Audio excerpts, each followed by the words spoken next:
play into great matchups, but you know what they say, if the player wants it, and if he's very comfortable with it, just go with it, rock on. Not to mention, Rock Hard is here, but now we are heading to the Land of Dawn. I always say yes to that. Yep. The Rock is going, and it keeps on going and going. Like Falcon's AP Bren, their campaign has never stopped since S14. They have never rested. That is literal, by the way. They have not rested for longer than a week.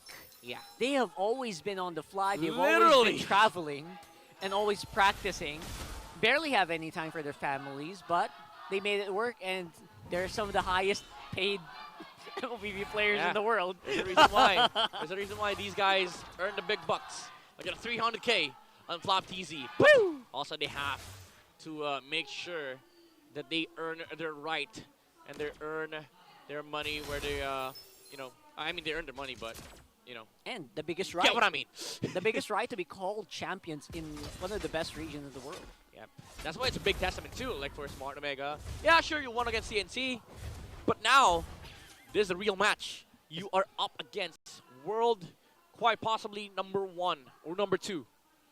Yeah. Well, actually not quite possibly. They are either 1 or 2. 1 or 2. Because they did just win 2 tournaments straight in a row. Yeah. So, obviously, aside from that, we're going to have to look at these hooks. Iron hooks coming in from Chaknu, obviously going to hit few, but also going to be purified. I bet that purified going to be always on the counter here, because Chaknu so good on the hook rate for that hero. I bet some people would count the hooks that Chaknu will miss in this game, and they would not be happy with the end result. Look at that. Because Chaknu rarely misses a hook. But again, look at the gold lane. Super Marco punishing Jome. That's a winning matchup for the Brody.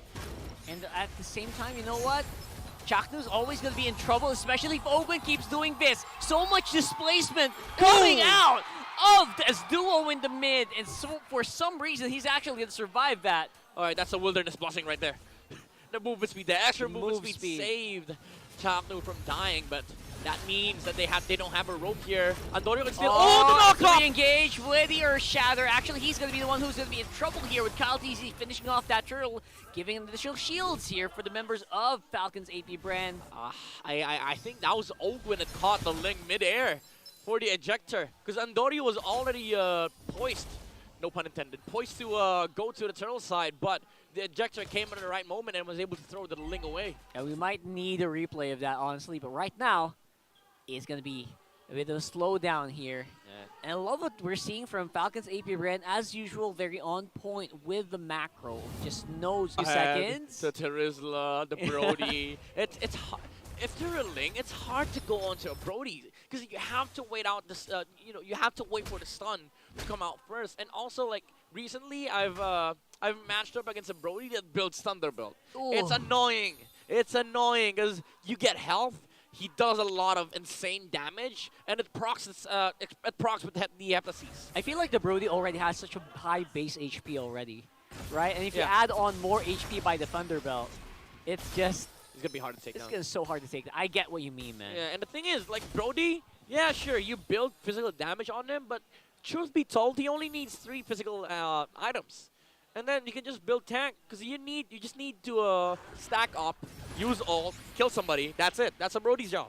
So I think maybe the Brody is a little bit of a feint. Obviously, it's still going to do damage, but most of it might actually come out of Kyle TZ and Few on the Sushin. And we're seeing that combo right now in front of our eyes. Ryota forced to use Flicker and the Primal Raft to get out of harm's way. Look at Ogwin just constantly resetting this purple buff. Andorio, he kind of gave up. Oh, Retri. Oh, too early! He missed. I think there was a 175 HP left.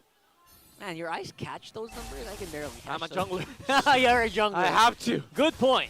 So I have to, because if I don't, I'm going to lose on the promo buffs. But earlier it was like 6. You miss out on 6. Carl TZ missed 6 HP. Andorio missed more than 100. There was a huge chunk of HP left. That's problematic, man. Yep.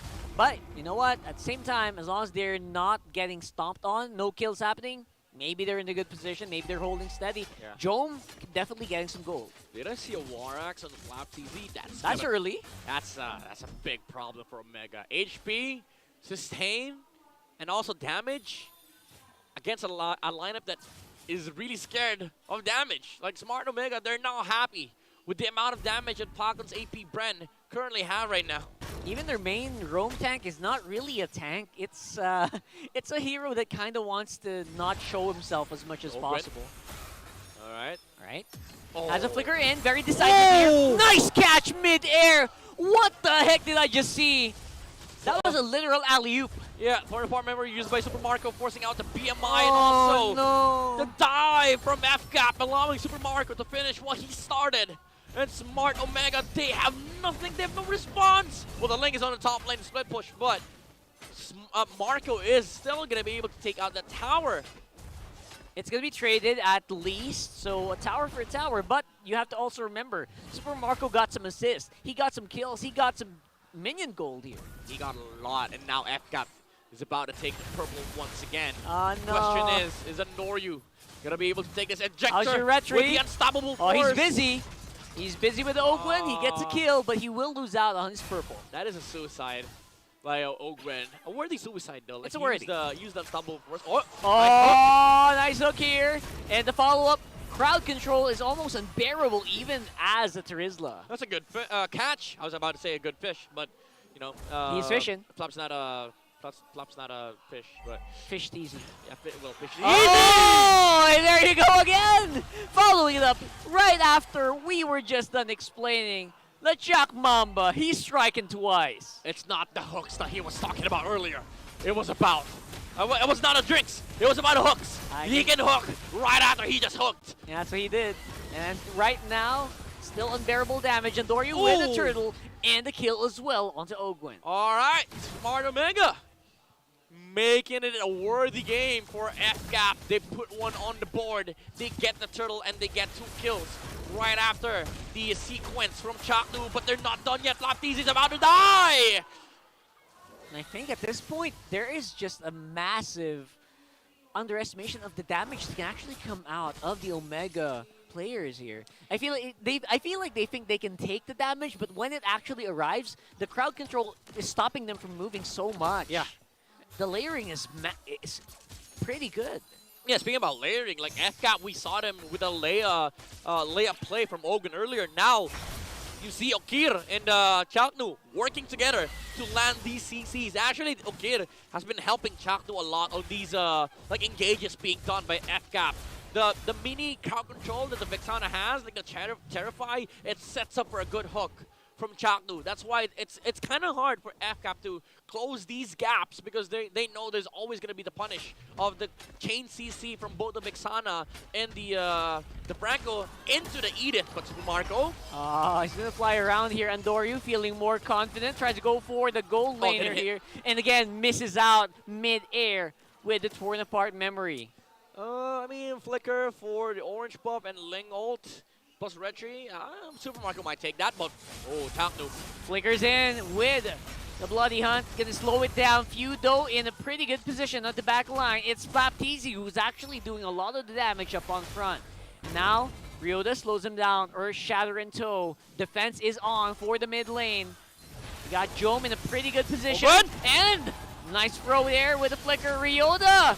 They'll be able to just go down in the nick of time. But look at the FCAP members. So many low HP members for Falcon's AP Bren. This could be bad. This could be. What was that? Kyle! Did he? It was the knockoff from Kyle. The knockoff from Kyle? Oh my We need a replay of that. We need a replay of that. I need to make sure. But the thing is, it was both the TZ brothers. The TZ brothers. It was either the penalty zone. Oh, no. It's not a penalty zone. It's a knockoff from Kyle TZ. The prediction. Oh my goodness. The prediction from Kyle TZ. He knew that Andoryu was fishing for it.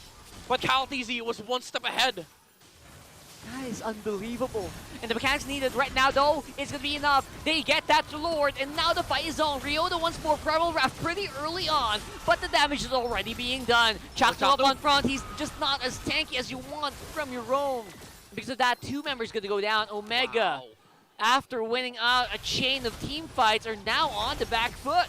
Go in time for for it. blades. Jome still alive as they take out Few. All right, here comes the cleanup, but Jome has been taken out by Super Marco here. Andoryu no longer has the ult. Kyle TZ, he wants to go for the chase. Ogwen, he does not have the flicker, but he has the unstoppable force. But the Ling is already on top of the wall.